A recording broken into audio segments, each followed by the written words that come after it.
Yeah. We're, I think we're ready to You are on, Pam, whenever you're ready. Are we ready? Yeah. All righty. Friends, thank you so much for coming. We're small, but we're mighty. We're thrilled to welcome Tove Danovich to our February edition of the Cannon Beach Northwest Author Series. Thank you to Sea Sprite Hotel for its sponsorship today, and also the support and presence of Cannon Beach Book Company, the Cami here. Please stay after Tove's talk and get your own copy of the book if you don't already have one. I'm going to do that, and you can join me, and Tove will sign it for you. A book about chickens. I had no idea what my reading journey would be when I began reading Tove's book. I was so enchanted. Under the Henfluence is a fun and enjoyable book. That's not the whole title. I should give the whole title. It's Under the Henfluence, the Inside World of Backyard Chickens and the People Who Love Them. I was enchanted with the book, as I said. It's fun and enjoyable. And for many of us, everything that we now know about chickens came from this book. At least I can say that about myself. In case you did not know it, Tove is a finalist for one of the prestigious 2024 Oregon Book Awards. Her category is general nonfiction, and winners will be named April 8th at a ceremony in Portland. In writing her book, Tove was a keen observer of her own beloved chickens. She also researched and traveled the country to immerse herself in various chicken worlds. She shares so many interesting facts, and I'm just going to share a couple of them in no particular order. Chicken shows actually predate dog shows. Dog shows patterned themselves after very popular poultry shows at a given time. Take that, Westminster. Hens sing an egg song. You've heard of rescue dogs and cats. There are also rescue chickens who need a new, safe, and loving home. Sex identification is called sexing. Sexing baby chicks is a challenging and much sought after talent. And get this, chicks are mailed through the United States Postal Service. These are just a few fun facts. I have my own chick story. My dear friend Carrie in Bellingham got chicks a few years ago. I was given the honor of a namesake. Pam is my name. And Pam, unfortunately, for the other chicks, was a bit of a boy. But I very much enjoyed hearing about her antics. So it's my pleasure to introduce Tove, and let's give her a big welcome. Yeah, well, thank you so much for having me here. Your chicken story about having a namesake. I've had 3 separate people name chickens Tove since the book came out. It's not a thing I was expecting, but I'm like, this is the best perk. I just want all the chickens to be named after me and then get like regular updates about them. I should check in on how some of the Toves are doing, the chicken Toves of the world. Yeah, so this book came out almost a year ago. It'll be a year at the end of March. And you know, like you were saying, there aren't a lot of books about chickens and people don't know much about chickens. And so one of the questions that I've gotten when I've been doing a lot of these events is like, how did a book about chickens come about? Like, what made you want to spend 5 years, it turned out, researching and writing a book about chickens? And, you know, that's one of the things that they tell you when you want to write a book. And I've been a journalist for a long time, and everyone's always asking writers, like, so do you want to write a book? And if so, what will the book be about? But it's hard to find a topic that you're going to be interested in for that much time. And then even after you write the book, you have this like year plus of people being like, well, now keep telling me all the things that you put in the book. So I'm lucky that I still think chickens are very fun to talk about. But I did not think this was the direction things were going to be going when I got chickens. I was a food writer, you know, the whole like farm to table thing was really big. And I was in New York City at the time. And when I started making plans to move to Portland, I was like, oh, I want chickens because all these people are getting chickens. It seems so fun to have eggs. And I wasn't thinking of them as being like pets. It was going to be more like I'm gardening, but instead of produce, like I get eggs out of it. But then I got these chicks at a day old and really fell so deeply in love with them, which it's easy to do when you have like tiny baby animals that are the size of eggs when they come out, which is a thing I didn't think about and then seemed really obvious afterward. Like, yeah, you've been living in an egg for a month. Of course, that is the size that you are. So yeah, I had no idea this is where things were going to take me, but I'll read a little bit of the introduction and then go from there. So this is at the very beginning of the book. When I told my grandma I was getting chickens, the first thing she did was ask me how many. 3, I said proudly. 3, she repeated. 3. I was sure that she was shocked by how amazing it was that I was adding so many chickens to my family. Grandma laughed. You can't just get 3 chickens, she finally said.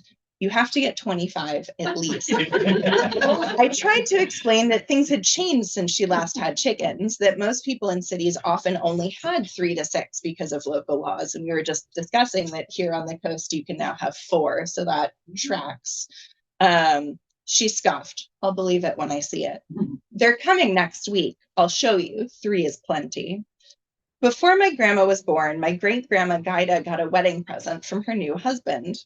They lived on a farm in North Dakota where farm wives worked just as hard as the men, though they usually had no control over the household income besides what the man of the house deigned to give them. Instead of an allowance, my great-grandfather and his brother, another newlywed with a farm nearby, cooked up the idea of building hen houses for their wives. The husbands would provide money for feed and chicks so the women could, and I quote, raise as many chickens as they wanted, as my grandma recalls, and avoid one wife getting jealous of the other for having a bigger income. It's unclear whether the women would have wanted to raise any chickens at all if given the option, but I digress. My great-grandma kept white ducks and white leghorn chickens that she sold to people in town. She'd get orders and butcher them, and I would have to stand there holding them while they were bleeding to death, Grandma recalled almost fondly, a childhood memory that's slightly less common today. This chicken money paid for my grandma's and great-uncle's piano and music lessons. Gaida, like other farm women in the early 1900s, sold chickens and eggs to city folk for cash or in exchange for credit at the local grocery store. In farm households, women's income was often called egg money because it so commonly came from raising chickens. It was treated as separate from real farm income, even though it kept the family fed, clothed, and educated, and paid for memorable items like musical instruments or class rings. That all started to change after World War II. Extension programs began to suggest men get involved in the chicken industry and modernize it. Chicken farming had been looked down as women's work, but now was advertised to men as a good way to make a living. New production breeds were developed that gained weight faster or laid more eggs. Extension programs recommended chickens be raised in modern warehouses where they were confined 24/7 rather than backyard coops like the one my great-grandmother used. Outside truly rural areas, a flock of chickens in the backyard became an oddity. So that's kind of where this starts, is just that there was this time, especially if you come from a farm family like I did, where chickens were just there. And if you talk to people who are like my grandma's age, or even my mom remembers going to the farm and like seeing chickens there, or people have stories about being chased by like the one mean rooster that would always chase you. And then suddenly chickens just disappeared. And they went from being this really common thing that just everyone knew about because someone you knew was raising chickens and that's where your eggs came from, to this thing that was kind of locked up and really far away. And so today chickens are actually the most numerous vertebrate species on the planet, which is wild. I mean, I think I calculated this out. I'm forgetting the exact number, but it's between like 50 and 60 billion chickens are alive on the planet, like at any given time, which is way more than any other bird. Like think of how many sparrows you see, and it's like, that's 9 billion maybe. So there are just a ton of chickens. And as I had this flock at home, and was getting to know them, I was like, why is it that we don't know more about these chickens, and I would see them doing funny things and like learning to fly, and why when I let them out in the yard and one of them had a little grub and then the others started like chasing it around as they were peeping. And I'm like, if you just quietly like hid in the corner with your worm, you could have eaten it on your own. Like, why is this happening? What's going on in your brain? And it really kind of began to amaze me how little we knew about these animals that have been so closely connected with us. You know, they're domesticated. Like we turned the wild red jungle fowl into the thing that we know as the chicken. And then there's so many of them. So I had a lot of questions, and I went to my local library, and I live in Portland, and there unsurprisingly are a lot of books about chickens in Portland. But most of them were on raising chickens. And so I was like, fine, I guess I have to write this book just to get answers for myself. And so here we are now. But one of the things that's been really great about, you know, doing talks like this, and even my chickens have a social media account, is of course, what else would you do if you have chickens in 2024? But you know, people had a lot of stories about chickens, and you kind of get that in this bit in the intro from my grandma, where, you know, she's really wonderful. She's like run a business and raised like 5 girls mostly on her own. Her husband like traveled all the time. And we just didn't really have a lot to talk about. And then suddenly I got chickens, and she was like, do I have a story for you about these birds? And, you know, I would go to visit her, and she had printed out pictures from social media that I had posted of my chickens so she could show them to people who came over. And I'm like, you've never done that with like pictures of me. You do that with the chickens. So that's been something that's really great, is just this, you know, they are kind of out of sight, out of mind. And yet, like, so many of us do have like a chicken story somewhere. And so I'm curious, like, does anyone here have chickens today? Okay, we have one person. Does anyone like know someone who is close to them who has chickens? Okay, we have more hands. And I think that's really common. And maybe if you start talking about this book, you'll discover there's secret chicken people amongst you, because people did not talk to me about chickens until I got some of my own. So, you know, I was also surprised because it started, and I wanted to know more about like my own flock. And then I started looking at like, well, what are other things that we are doing with chickens besides raising them for food? And one of the first things that I came across, and I'm literally Googling like chickens on the internet and just seeing like what is going to come up that I could possibly put in this book.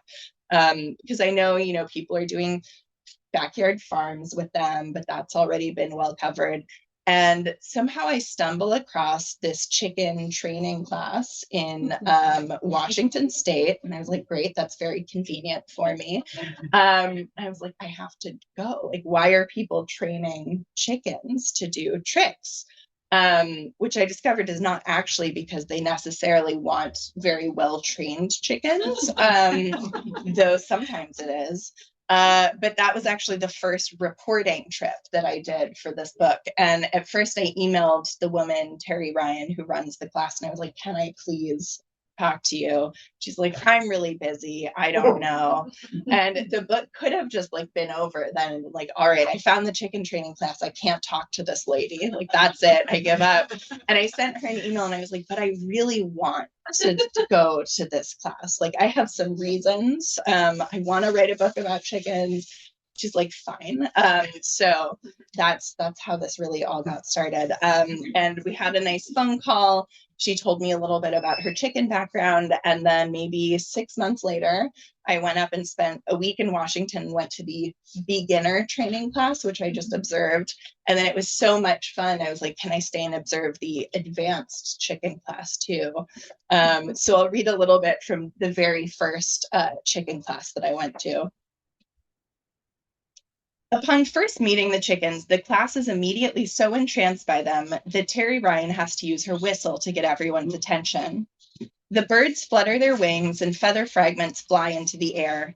It's dusty, and though the animal rescue hosting the class has done an excellent job of keeping the chickens' cages clean, poop happens.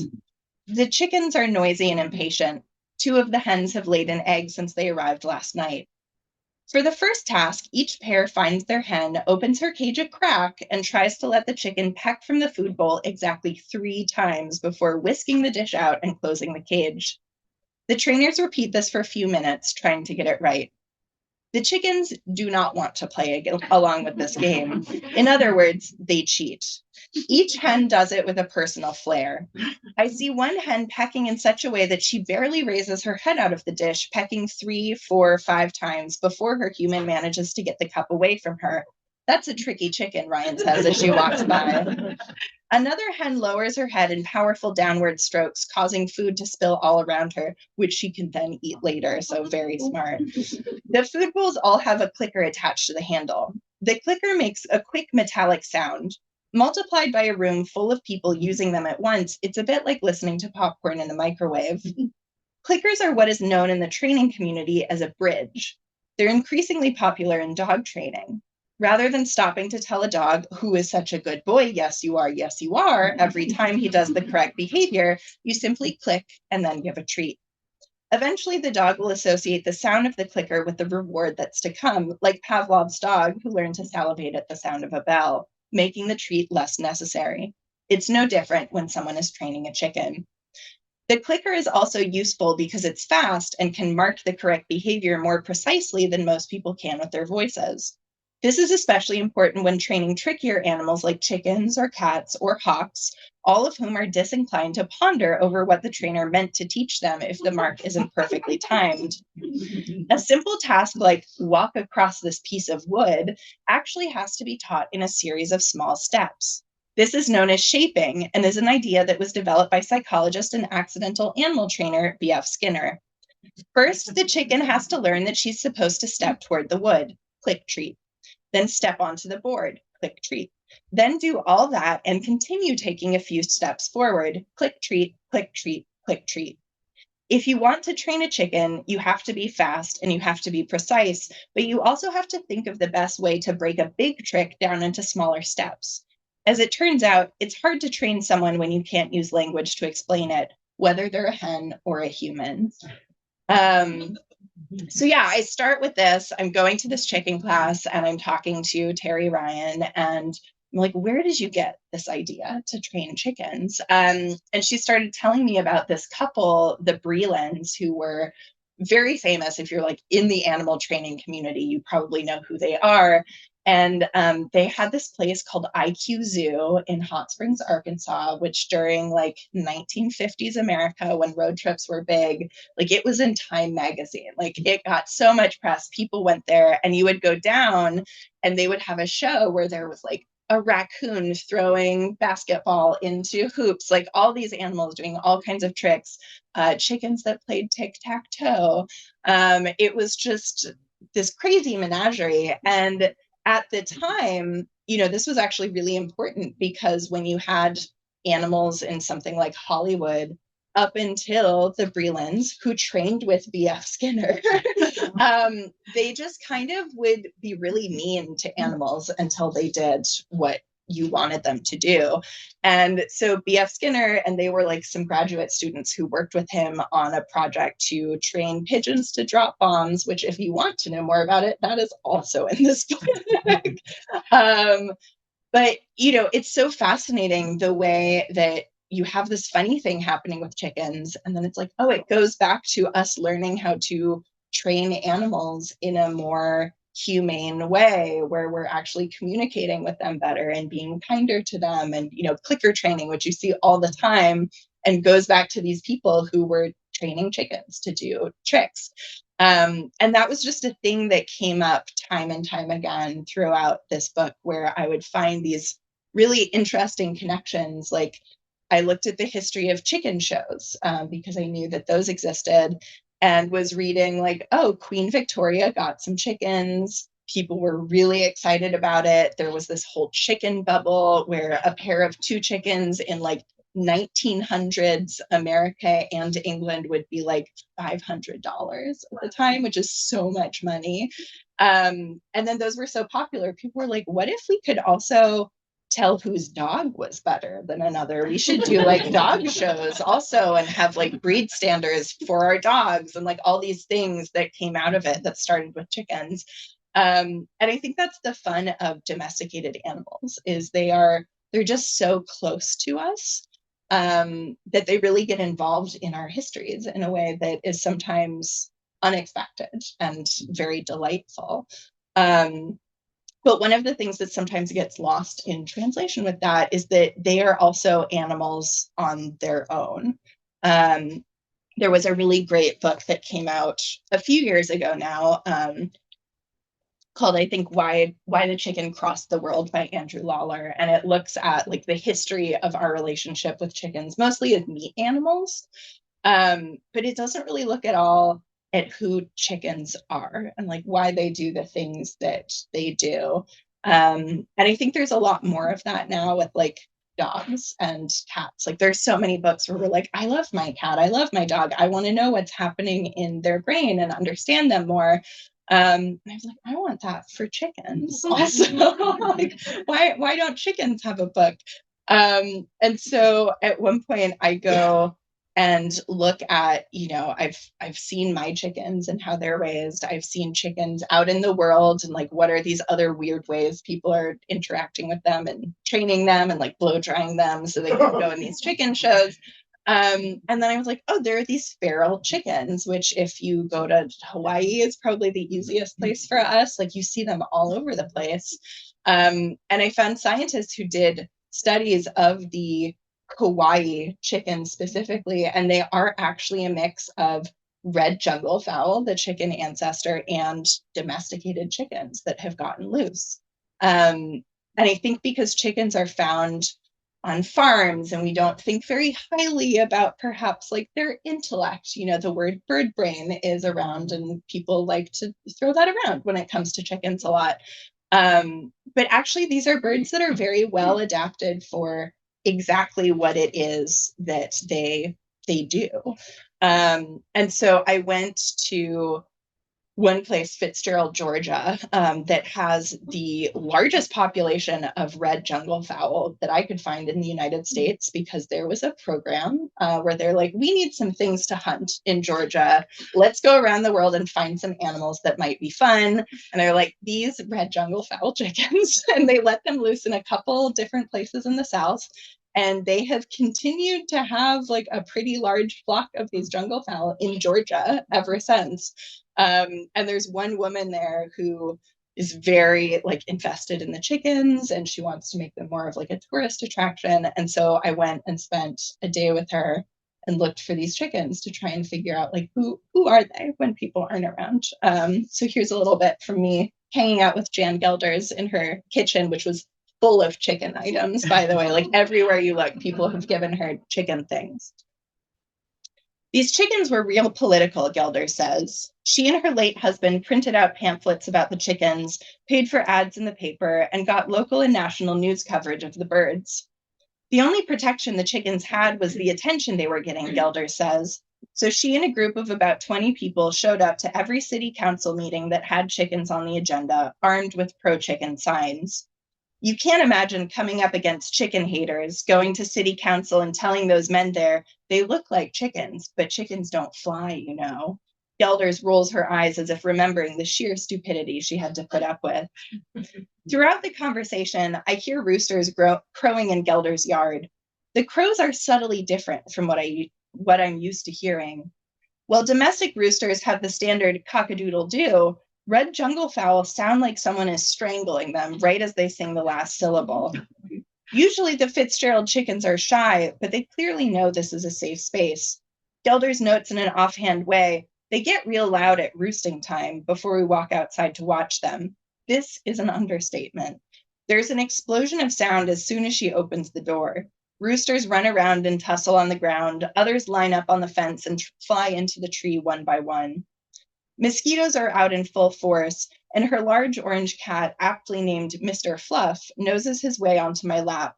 but I'm too mesmerized by what I'm seeing to pay either much mind. The chickens fly high into the tree one after another until at least 20 hens and roosters are hunkered down 2 stories above our heads. I can hear them clucking amongst themselves. Even in the trees, there's a lot of annoyed grumbling and jostling for the best position on the branches.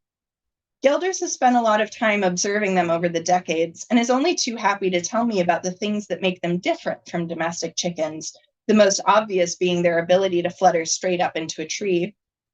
These chickens have developed all kinds of survival techniques, Gelder says. I mean, they're going on 60 years and no one's really helped them. Instead of walking across dangerous roads, they started flying across them. They nest in empty yards and stay far away from the ones with dogs or chicken haters in residence. More than once, she's had a hen lay eggs on the roof of her house out of reach of predators. But the most striking example of what makes them different from domestic fowl, Gelder says, is the way they communicate with each other. She calls it the chicken telegraph system. Groups of birds live in small habitats throughout town, and whenever there's trouble, a loose dog, a hawk, or even someone walking underneath the tree where they're roosting, the alarm goes up from the nearest rooster. What happens next is like when the beacons of Gondor were lit in Lord of the Rings.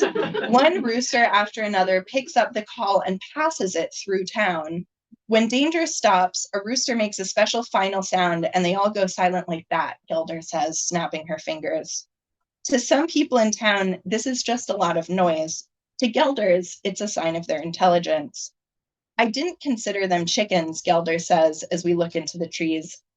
That's what makes them so special. And I thought that was so interesting that, we have this idea that because the chickens are wild, they're somehow like better or different from the ones in our yard.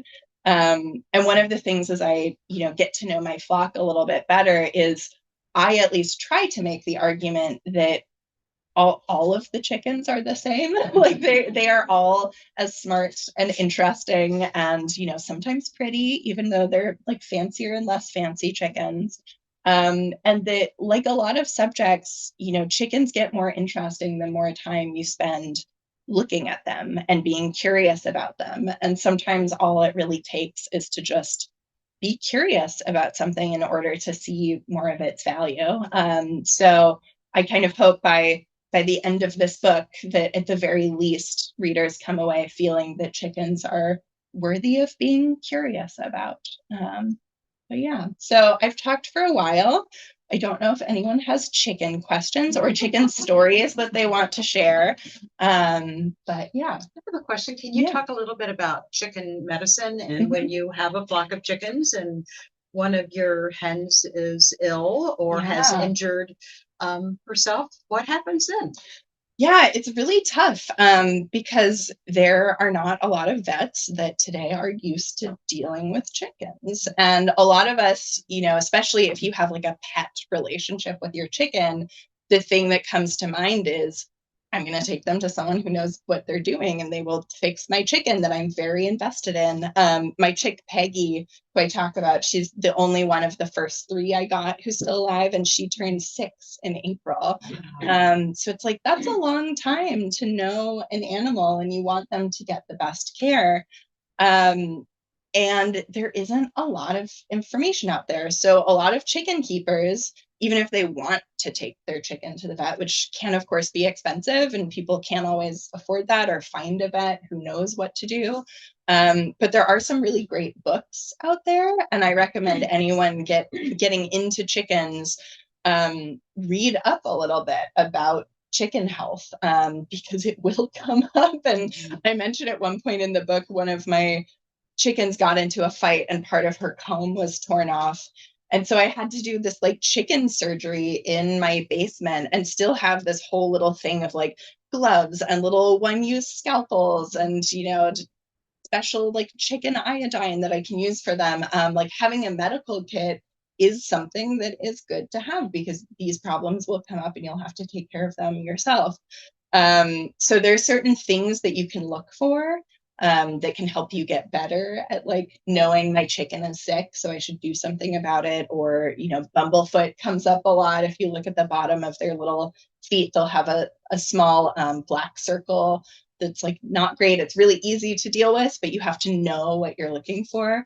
Like Gail Damerow has a really lovely, but a helpful book called The Chicken Health Handbook that has like all of the things that you need to know about every disease chickens can get. And if you can get through that and still want chickens afterward, like maybe you're prepared. But I'd say something like that, or there's so many online forums can be really good resources because outside resources still aren't really there because, well, increasingly people do think of chickens as pets.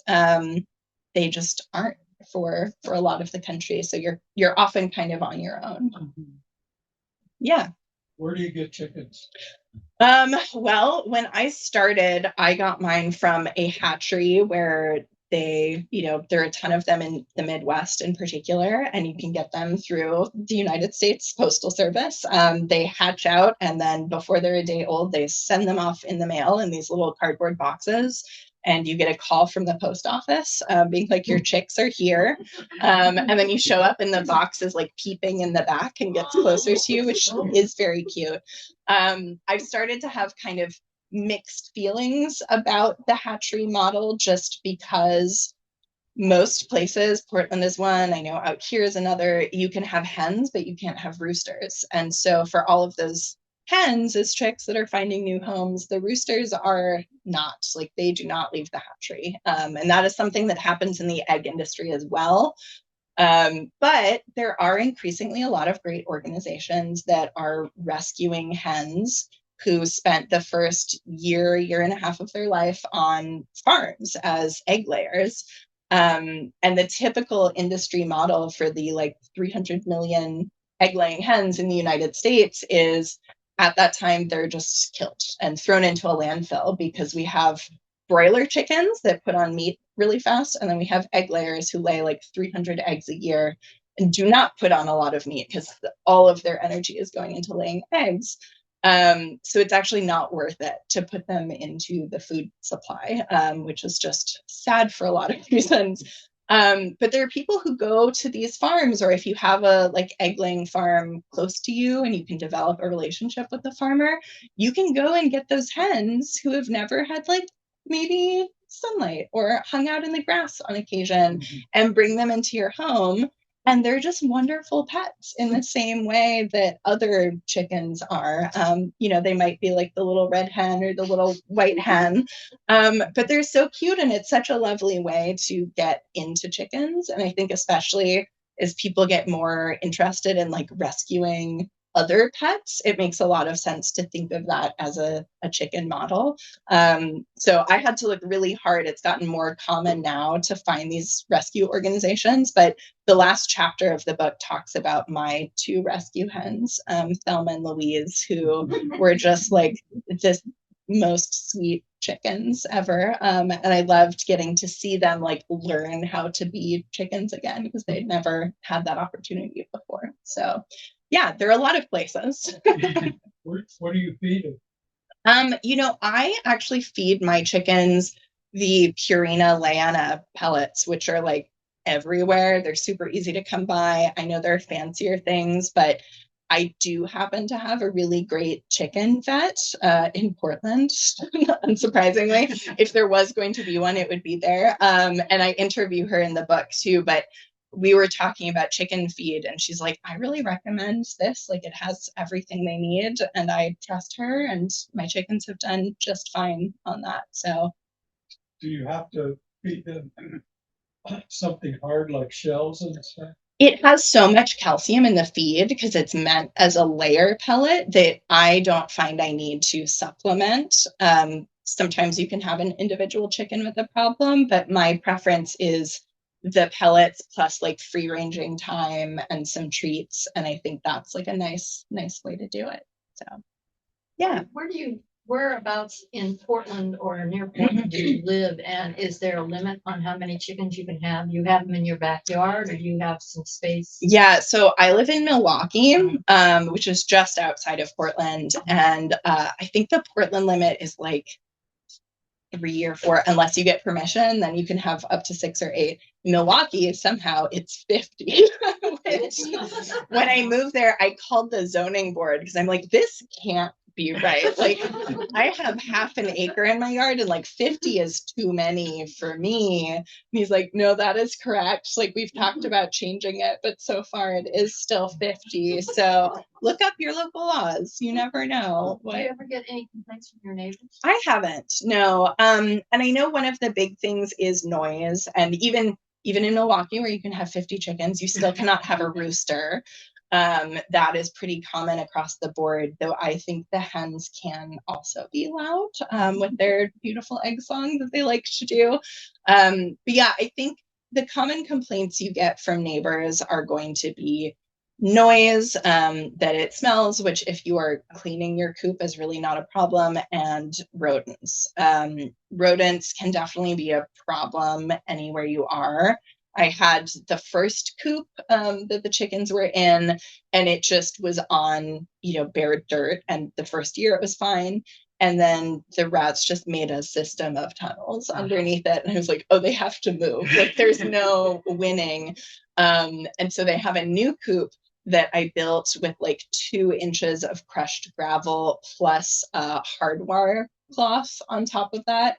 And even then, it's like rat resistant. I don't know if there's such a thing as rat proof. You just have to put the food away as much as possible, make it hard enough for them to get in that it's not worth it for this to be a main spot. But I think, unless you live in Alberta, Canada, that apparently has no rats, everywhere has rats. Maybe you're not seeing them, but they're there.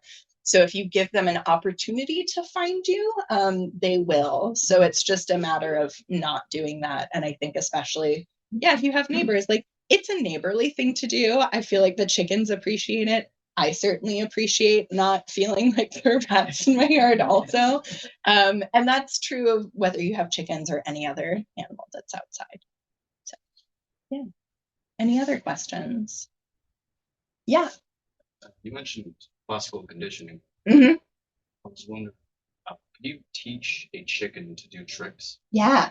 So you can definitely teach chickens to do tricks, and they did in this class. They did, match to sample was one of them, where they would literally hold up like a blue square and a yellow rectangle picture in front of the chicken, and the same thing would be on a desk in front of them, and they'd be like, okay, here's the blue square, and the chicken would peck the blue square and not the other shape, and then get a treat for it, which is so impressive. Because again, people think chickens are dumb, and you're like, no, they can pull shapes when food is on the line. And people would make obstacle courses for the chickens and have them like weave through poles. There were a couple that got very complicated where it's like weave through the poles, go over a bridge, then there's a little goldfish in a cup that the chicken like fishes out at the end. I have friends who have taught their chickens to like fly up to their arm on command. There are a couple like teenage kids on Instagram that have really cute videos with their trained chickens who will kind of like do little dances and like weave between their legs and fly up, and it's really adorable. So yeah, I think any food motivated animal can be trained, and chickens are extremely food motivated. So yeah. I just have a funny chicken story. Please. I used to be the director of environmental health for Baltimore County, and in my portfolio we had vector control, which is mosquito and rat abatement. Yeah. And when West Nile virus came out, we acquired chickens and built a chicken coop because we could prick the chicken's comb with an autolet like people do for diabetes, and test for West Nile virus. So it's supposed to tell you if West Nile virus within the community. Anyway, so we have these chickens in this coop, and the vector control supervisor, who was like maybe 33 at the time, and this person came from the Center for Disease Control because we had chickens, and we went out to the chicken coop, and I went, here, and they all ran over, and these 2 young people were like, They had no idea they would come to a call. Yeah. Wow. Yeah, which I mentioned that a lot too, just with training. Like, we don't really think about it because it's not a trick, but like the chickens coming when called is also a form of training. And that's one of my favorite things is, to be in the yard and then I call the chickens and suddenly they're like waddling towards me with their little pantaloons bouncing. And it's just like so delightful. A chicken running is simultaneously like beautiful and silly. And if you haven't had the pleasure, there are videos online. Just go look for chickens running when you're having a bad day and it will be better. So. Would you talk a little bit about the egg song? I Yeah. thought that was just beautiful. Thank you. Yeah, so chickens have this sound that they make. They're actually very vocal animals. I know people that like study chicken vocalization have found that they have like 24 or 26 calls that are actually specific to a thing. So if there's like a hawk, they will make an alarm call that's actually different from like a weasel or a dog. So they know like where the danger is. And one of these vocalizations that they do, chicken keepers call the egg song because often it comes after they lay an egg. We don't really know, like, are they celebrating laying an egg? Are they trying to draw predators away from where the egg is by like bringing the noise elsewhere? No idea. But it is this thing that they do. And usually in my yard and other people who have chickens, one of them will start the egg song and then everyone joins in. And it's this really like beautiful thing that they do together. And because I've had my flock for a while, the oldest one is 6, I can actually tell whose voices are whose in the egg song. And it's not like particularly musical. When I describe it, I'm like, it's like if John Cage wrote a symphony, like, it's sort of like discordant. But it's really this lovely thing that they do all together. And so, yeah, I really enjoy that. And one of my other favorite things about just sitting with them in the yard is like they're flock animals and they like to communicate pretty constantly. And so they do this little burble when they're just like eating grass, looking for worms, like nothing is happening, but it feels to me very much like just a like, I'm okay. Are you okay? Like I'm doing well. How about you? And it just goes on the whole time. And it's so nice to just like sit in the yard with your chickens in the sunshine as they're like saying that everything is great. So, yeah. That was lovely. And Jeannie, a question? Yeah. That was a lovely place even to end. So we'll take Jeannie's question. It's just a comment. Sure. If y'all haven't seen, it's called Chicken Run. Mm-hmm. A lot of you have animated. It's from the 80s, something. 90s, I think. Yeah. Mm-hmm. But it's really funny. It's about, they want to escape. I better not tell you too much. Well, they just came out with Chicken Run 2. Did they? It's on Netflix. I finally watched it. Maybe not as good as the original, but still fun. My favorite chicken viewing thing to recommend is a documentary called Chicken People. Which I feel like people don't trust me when I'm like, you have to watch this thing about chickens. And I'm like, sure. But I'm like, people who don't like chickens love this documentary. And it's about chicken show culture. And I have a chapter in here about chicken shows. And I actually saw one of the people who was featured in the documentary was like a judge that year, which I don't mention, but I was so excited. It was like a celebrity sighting for me who has seen this documentary like 3 times. But it's really heartwarming. So if you need something to watch, I think you can find it to rent on a lot of streaming services. Chicken People. Mm-hmm. It's really good. So yeah. Any other questions? Yeah, that was Well, just thank you so much for Hannah did bring some books, so Tove's book just came out in paperback, which is super cool.